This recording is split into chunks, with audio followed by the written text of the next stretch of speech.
crazy.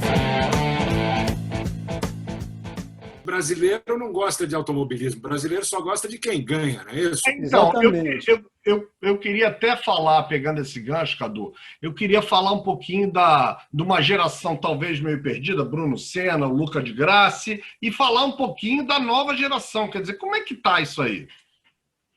Olha, tem um garoto, Aloysio Coelho, filho de um amigo meu, é um dessa turma do Rio, moleque que eu ajudei um pouco quando ele foi para a Europa, mostrei vai por aqui, vai por ali.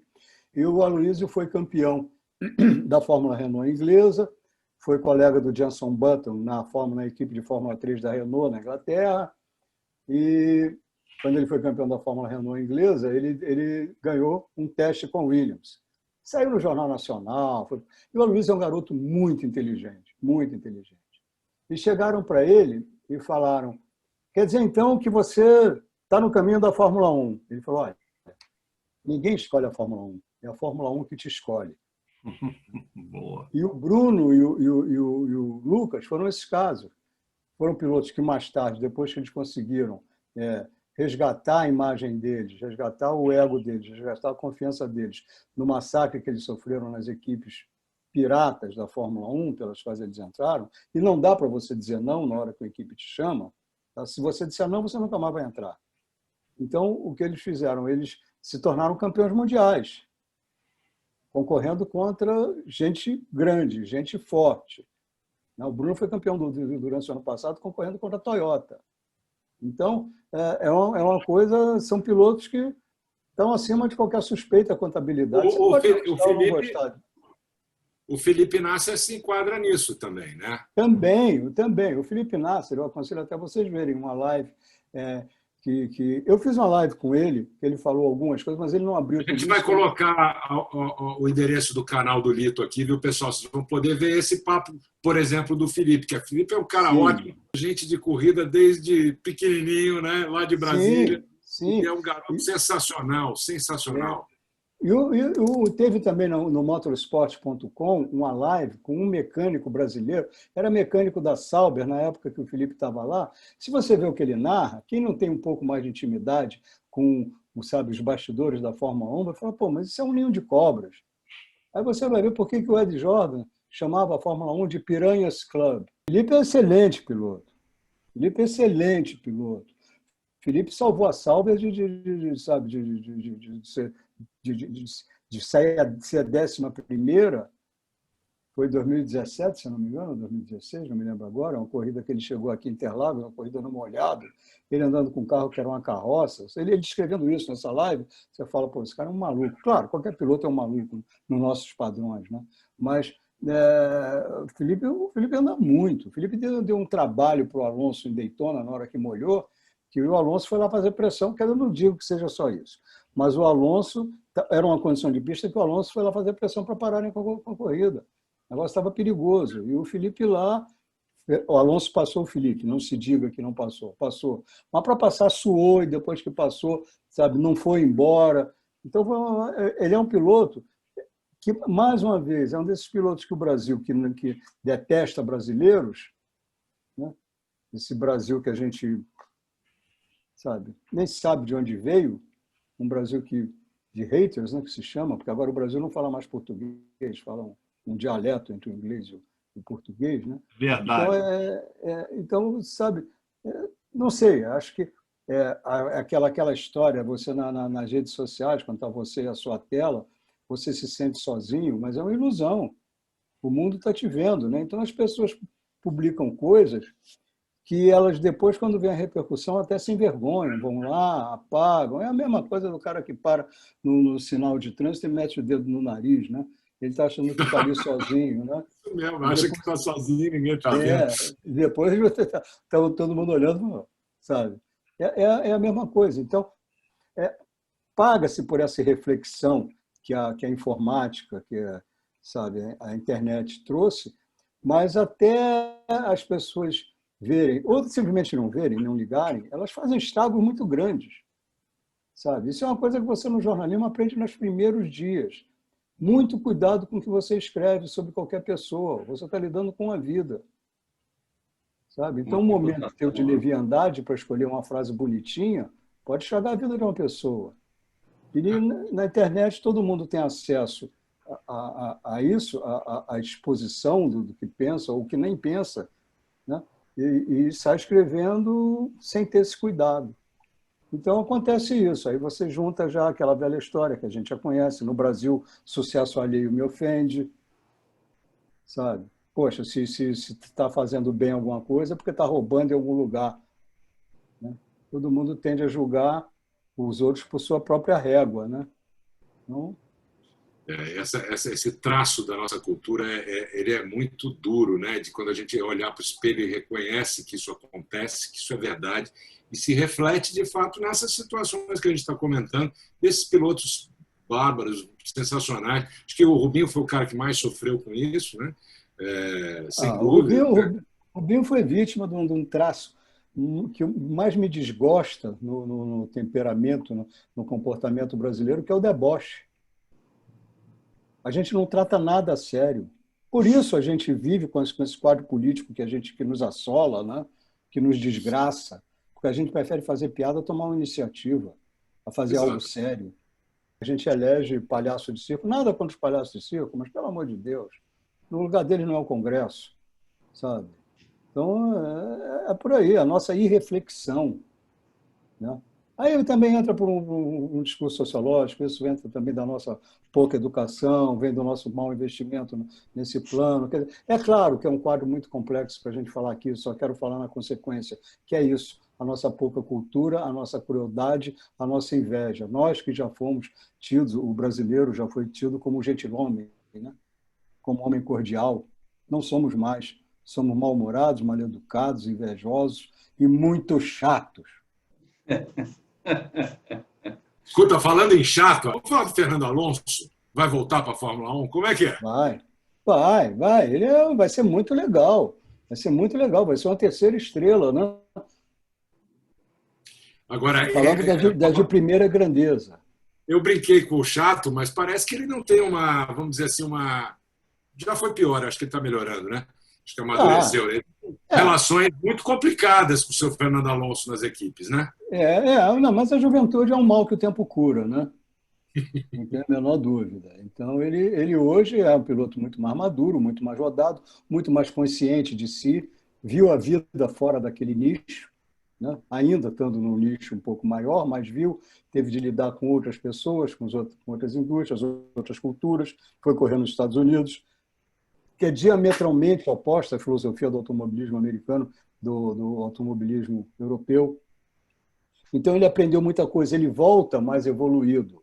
E volta num momento muito especial, porque a Renault está em plena evolução, o motor da Renault já é o segundo melhor da Fórmula 1, o carro está começando a melhorar bem, e esse carro, o próximo, vai ser construído, já está sendo construído pelo Pat Fry.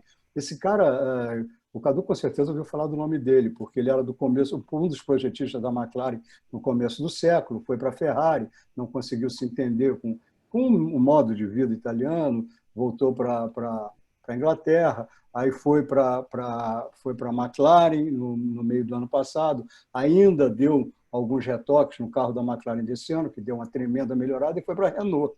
E ele está lá, o Pat Fry e o Alonso estão em constantíssimo contato, desde que o Alonso começou a negociar, a negociação, a aprovação dele, a concordância com a entrada dele na Renault, passou muito mais pelo contato com o Pat Fry, pelo conhecimento de como era o projeto, de como as coisas iam indo. Então, ele vai chegar num momento muito bom da Renault. A Renault já está, esse ano, andando bastante melhor, com o Daniel Ricciardo também. Claro que ele tem a sua contribuição, que é um piloto também de exceção, mas eu acho que vai ser super, hiper positivo para a Fórmula 1. Ele vai ser a terceira força, ele vai ser um piloto que vai muito, muito, muito para frente. Eu acho que ele vai ser o líder do segundo pelotão, dando ali, eventualmente, umas bicadas na Red Bull. Ô, Lito, mas eu vou te colocar uma saia justa. Diga. Os nossos supercampeões, Emerson Fittipaldi, Nelson Piquet e Ayrton Senna. Qual seria o ranking desses três supercampeões? Não dá para você fazer isso. Não dá para você fazer isso. Se você for falar o mais empolgante, o Ayrton Senna. O Piquet foi o mais inovador. Piquet era um gênio de mecânica, de corrida.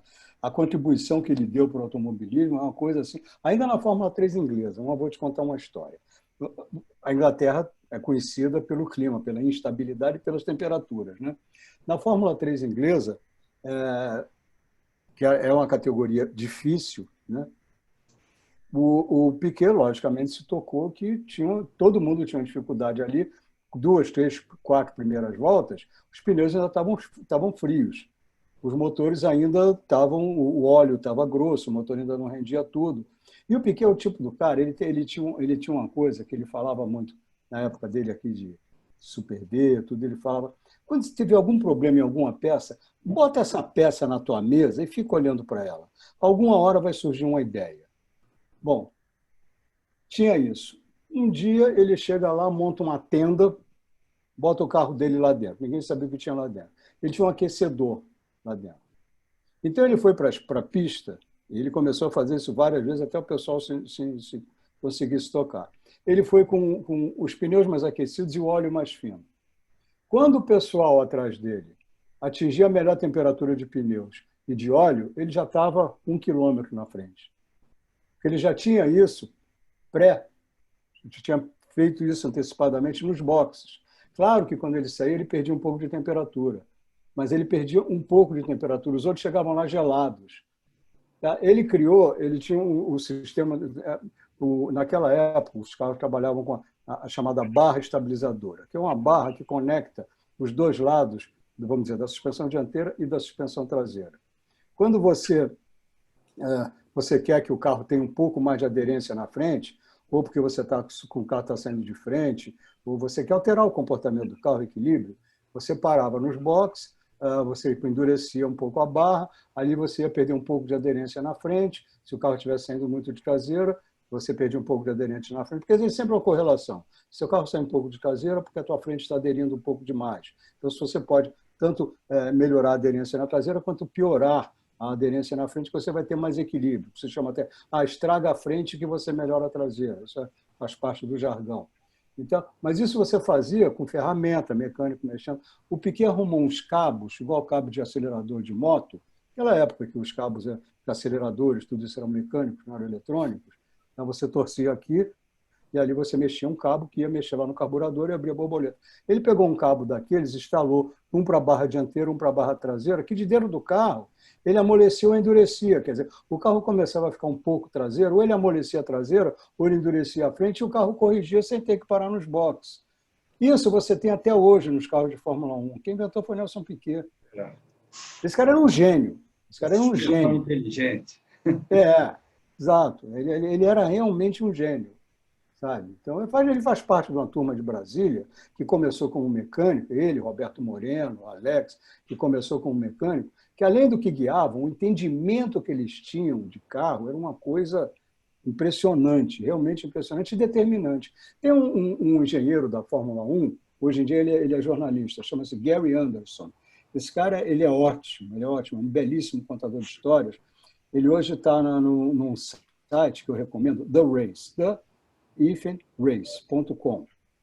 E ele, num podcast, foi perguntado, ele foi projetista da equipe Jordan, equipe que o Rubinho começou, que o Ed Irvine começou, que o Schumacher fez a famosa primeira corrida, que nunca aconteceu, mas esse cara era um super engenheiro, sem ser engenheiro. Ele era mecânico, né? Mas foi um projetista de enorme importância. E ele, esse ano, teve um podcast com ele, e perguntaram a ele quais foram os melhores pilotos que você já trabalhou na vida. Ele falou, esse cara trabalhou com o mundo, Johnny Herbert, tudo. Ele falou Rubens Barrichello e Roberto Moreno. Oh, que espetáculo. Olha, aí você fala, mas por quê? Ele falou, o Rubens Barrichello, na hora que você chamava ele para o boxe, ele vinha falando no rádio tudo que ele tinha sentido no sentido do carro, que antes mesmo dele parar, eu já estava trabalhando, já estava vendo o que precisava fazer com as informações dele, e nunca deu errado. E o Moreno a mesma coisa. Sabe? Então, são pilotos assim que a gente fala dos nossos 3 campeões, né? Mas a gente tem muito mais do que esses campeões. A gente não fala, por exemplo, do Raul Boesel, que foi campeão mundial de endurance, de protótipo, esporte protótipo. Sabe? Carros como corriam Le Mans, Daytona. Aqueles carros eram uma cavalice, uma barbaridade. Eu andava empurrando carro de Fórmula 1, na época que Silverstone treinava todo mundo junto. Sabe? Eu empurrava carro de Fórmula 1. O Ricardo Zonta foi campeão de carros de esporte, a gente não fala. Nem sabe que o Zonta foi campeão mundial. Sabe? Então, tem coisas aí que, sabe, você falar desses três... Agora, são pilotos diferentes entre si. O Emerson era longe do espetáculo. O Emerson e Jack Stewart eram longe, nem eram os mais rápidos da geração deles, mas foram mais campeões, porque eles eram eficientes. Agora, você via eles guiando junto de um Ronnie Peterson, de um Patrick Depailler, que eram os pilotos de espetáculo da época, se falava, isso aí não vão fazer nada. Aí os caras ganhavam as corridas. Porque era uma época que você errava uma marcha, acabou, teu motor ia quebrar ali. Sabe? E os carros eram... O Ronnie Peterson guiando era uma coisa assim, sabe? Você prendia a respiração. O cara só vinha de lado, guiando como se fosse um kartzinho. Era ali a coisa mais linda, eu fico até arrepiado. É. E o quanto eu me abalei com a morte dele em Monza, aquele acidente horroroso na largada. Quer dizer, aquilo me deixou... Eu era moleque, meu. Eu fiquei muito impressionado. Foi. E ele era espetacular, ele. Jochen Rindt, que foi campeão póstumo. Né? Agora, Emerson era de uma eficiência brutalíssima. E é um dos poucos campeões dos dois continentes. Né? Foi campeão na Fórmula 1, foi campeão na Indy, ganhou 500 milhas. Quer dizer, quem fez isso? O outro piloto que fez isso, que aqui é chamado de imbecil, que é o Nigel Mansell.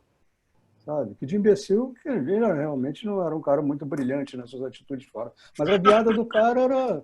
O Leão. Era sensacional. Não dá para dizer que não, né? Mas eu gosto de ficar nesse negócio dos pilotos que a gente não fala. Eu não sei se tem um pouco, e eu queria ouvir você, entender um pouco a cobertura da Fórmula 1 no Brasil, se não ficou Fórmula 1 versus todo o resto, e todo o resto virou nicho, porque a Globo, que tinha os direitos da Fórmula 1, transmitia na TV aberta, e o resto ficava lá, um esporte espetacular aqui, um Luciano do Vale com um show do esporte, mas uma coisa muito, quase que esporádica. A gente teve uma tentativa de fazer alguma coisa com o Stock Car, mas nunca, quando o Galvão teve o filho lá, né, eu acho que ele deu uma força, mas nunca ficou aquela coisa mais consistente. E eu acho que por conta disso também existe essa ignorância por parte do público de tantas pessoas talentosas que a gente tem na Fórmula 1 como pilotos, não? Sem dúvida, sem dúvida. A Fórmula 1 passa por um problema, ou passou por um problema não, mas uma das circunstâncias que levaram a Fórmula 1 a isso é o não entendimento do esporte. Né? Do esporte, é um esporte absolutamente atípico. Né? Cabe mais a definição de competição mesmo do que de esporte. Entra muito o lado técnico, entra a física, entra a engenharia, entra a eletrônica. Não é como em esportes que você olha e você identifica, como o atletismo, como o futebol, como o vôlei. Futebol a gente já nasce de chuteira, né? Então a gente já sabe tudo antes da gente saber o que a mamadeira está fazendo na boca da gente. Então, é absolutamente diferente. Mas o esporte, o esporte mundial é dominado e massacrado pelo futebol. Né? A FIFA tem mais países inscritos, do que a ONU. Quer dizer, o futebol é uma atividade, todo mundo fala das atividades não importantes, é a mais importante. Eu não diria nem que ela é não importante, ela é importantíssima. Eu também acho. Então, isso esmaga outros esportes. Né? Então, esse tipo de coisa causou isso. E na época que a Fórmula 1 começou aqui, a nossa imprensa não sabia a diferença entre um parafuso e uma porca. No futebol se sabia tudo, mas se mandavam repórteres que não eram daquela área. Então, os caras vinham com o chapéu da Maria Helena Fittipaldi, sabe? Com assuntos que eram absolutamente periféricos. E pouquíssimos tentaram compreender, mergulharam a fundo no automobilismo. Pouquíssimos. Então, ficou sempre essa transmissão de televisão. A televisão tem grade, televisão é uma coisa limitada, não é bem o jornalismo. O que a televisão faz é show business. Tá? Então, não tem tempo para explicação, porque tem que entrar o comercial, tem que entrar o outro programa, que já está ali engatilhado. Então, você trabalha ali com muito pouca margem para por uma explanação maior. E também tem uma mania muito discutível, muito questionável, que a Globo criava uma figura chamada Dona Maria, que dizia o seguinte: o que você diz na transmissão do automobilismo, a Dona Maria tem que entender. Mas a Dona Maria, na hora que liga a Fórmula 1, ela muda para o programa, porque aquilo não é a dela. Então não adianta você falar para uma pessoa que já mudou de canal, mas a Globo criou esse sistema, porque os próprios caras que pediam isso não entendiam nada, nada, absolutamente nada. Excelentes profissionais de televisão, péssimos conhecedores de automobilismo e com aquela arrogância que a televisão dá, que a televisão proporciona quem aparece naquele quadradinho. As pessoas ali, se o cara não é um cara mais maduro, com a cabeça mais resolvida, saber que aqueles amigos não são amigos teus, são amigos do teu microfone, sabe? Então, as coisas começam a subir a cabeça de muita gente ali. Com a garotada que chega lá, a gente vê isso nitidamente. Sabe? Se tem um inseto que realmente é muito encontrado em redação de televisão, é chamada mosca azul, né? Então, ali o negócio é brabo. Mas sempre criou-se isso, então não se criou um aprofundamento.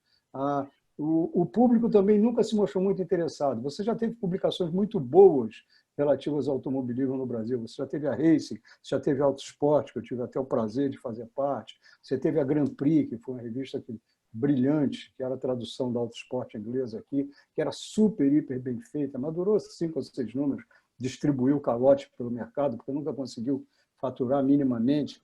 Então, nunca houve público para isso também. Então, é essa situação. Vamos ter aí a Fórmula 1 TV, né, vindo pelo streaming na internet, isso já está consagrado, já foi oficializado.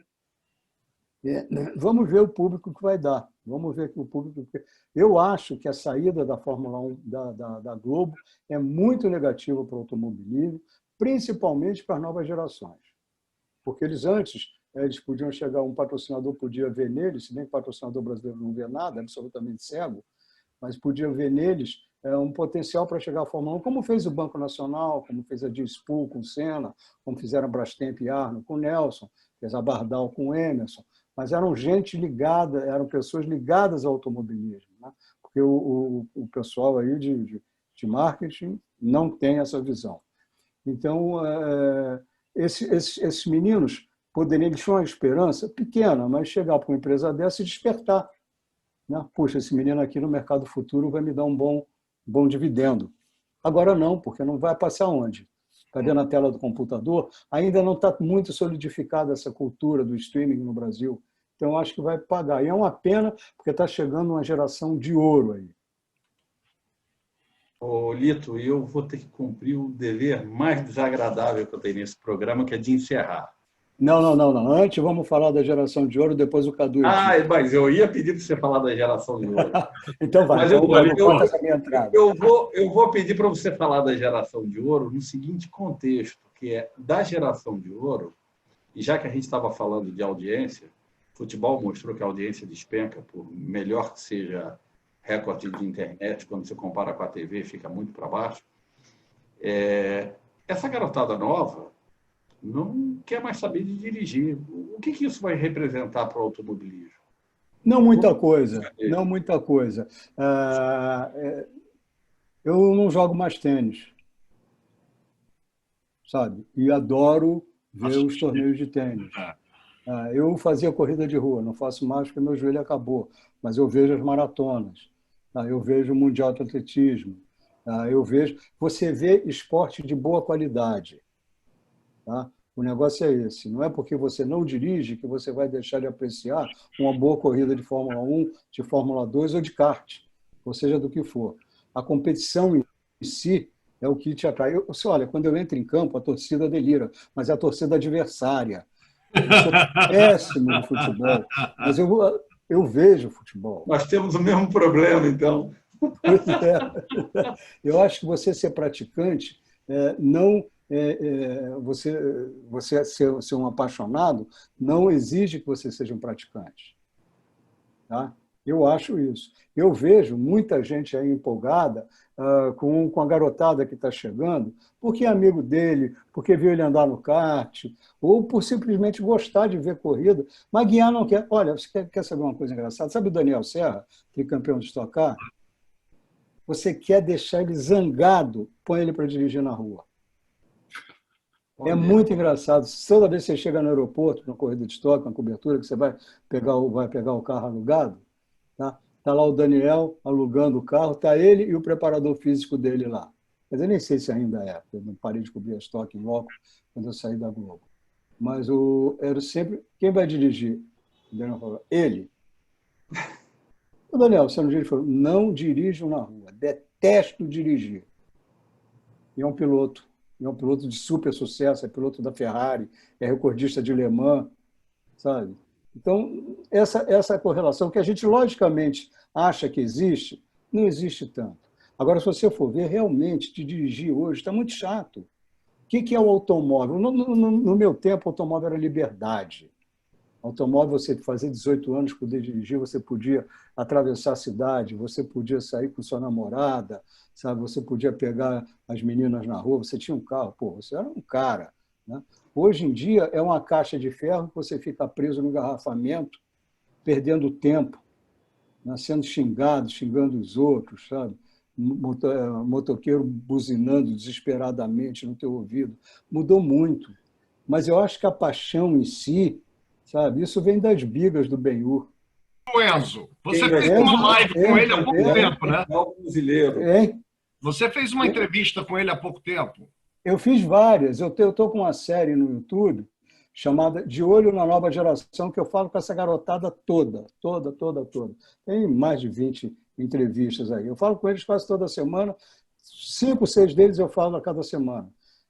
Ontem eu fiz com o Vitor Franzoni, anteontem eu fiz com o Enzo, todos esses. Mas o Enzo é uma da geração que, olha, se tudo der certo, no ano que vem nós vamos ter 4 gigantes na Fórmula 3 internacional. Vamos ter o Enzo, vamos ter o Igor Fraga, um menino que é nipo e patinguense. A família ele, na verdade, nasceu no Japão, mas a família é de Patinga. Ele é quase um japonês, aquele formalismo. O garoto é um gênio dirigindo. Vamos ter o Gianluca Petekoff. Esse Gianluca Petekoff é um avião.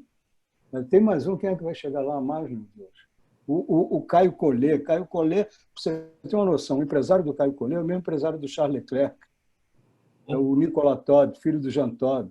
Está bancando a carreira do Caio. O Caio corresponde, é excelente piloto, é da academia da Renault, sabe, o Enzo é da academia da Ferrari, o Gianluca é da academia da Ferrari, o Igor é da academia da Red Bull. Quer dizer, tem uma geração aí e toda hora a gente é obrigado a ouvir o Brasil não tem mais ninguém para chegar à Fórmula 1. Amigo, para um pouco. Essa análise aí é mais do que rasa. Na verdade, isso não é uma análise, isso é um chute. Não tem o menor fundo de verdade. Chega na Fórmula 4, tem um garoto aí, o Gabriel Bortoleto. Esse moleque é um demônio de 15 anos. Você fala, não é possível. Esse moleque deve achar que é imortal. Se bem que aos 15 anos a gente acha que é, né? Nós todos achamos. Pois é. É verdade. Pois é. E até era, porque senão a gente tinha ficado naquela época, com as loucuras que fizemos. Mas os garotos são excelentes. Você vai na Fórmula 2, você tem o Felipe Drogovic. Esse moleque é outro, ele está um pé na Fórmula 1. Tem o Pietro, que não é o supra-sumo, mas é um cara que, sentando na Fórmula 1, se tiver um bom carro, vai fazer um bom trabalho, sabe? Então, se você for ver, esses moleques misturavam os bigodes com Leclerc, com Verstappen, com todo esse pessoal na Fórmula 3. Sérgio Sete Câmara, que é outro que todo mundo fala mal do cara. Pô, tem uma ultrapassagem que agora, não sei por que alguém teve, até para nossa felicidade, repostou no Twitter uma ultrapassagem que ele fez de cima do Artem Markelov, no ano que o Markelov estava estrondando. Ele deu um drible no Markelov. Você fala, o argumento do cara que postou fala, se alguém acha que o Sérgio Sete Câmara não é excelente piloto, veja esse vídeo e pense de novo. Então, tem uma geração muito forte. E o brasileiro faz questão de derrubar, de jogar contra. Aí, com esse tipo de atitude, aí realmente não vai ter nenhum piloto brasileiro na Fórmula 1. Não, mas não vai. Nós vamos recuperar tudo isso, né, pessoal? É isso aí. Muito bom. Vamos nessa. Eu só posso te agradecer sua generosidade, eu que agradeço. seu tempo, pedir para você... Foi um prazer muito grande. Perdoar a nossa ignorância, tirando o Cadu, que é o... Fale por você. Fale por você, Rogério, desculpa. Ele generaliza. Porra, o negócio é o seguinte, eu quero só falar uma coisa. Fórmula 1 há 35 anos, amigo. O Rogério, Porque é para você, piloto para mim era o Speed Racer e o Corredor X, cara. Depois isso aí, o Corredor X eu gostava. Deixa eu falar uma coisa para devolver para o nosso âncora fechar como se deve. Eu queria fazer uma rápida lembrança, agradecer você. Eu conheci você pelas mãos do Keco Patti, com quem eu dividi uma vida profissional durante 16 anos, que é o cara que criou o equipamento que a gente depois desenvolveu como o Pit Stop Experience, que até hoje está aí ativo nas empresas. Infelizmente, ele nos deixou, mas ele está sempre na memória, está vendo a gente aqui. Esse programa é para ele e agradecendo por ele nos ter colocado em contato, não é isso?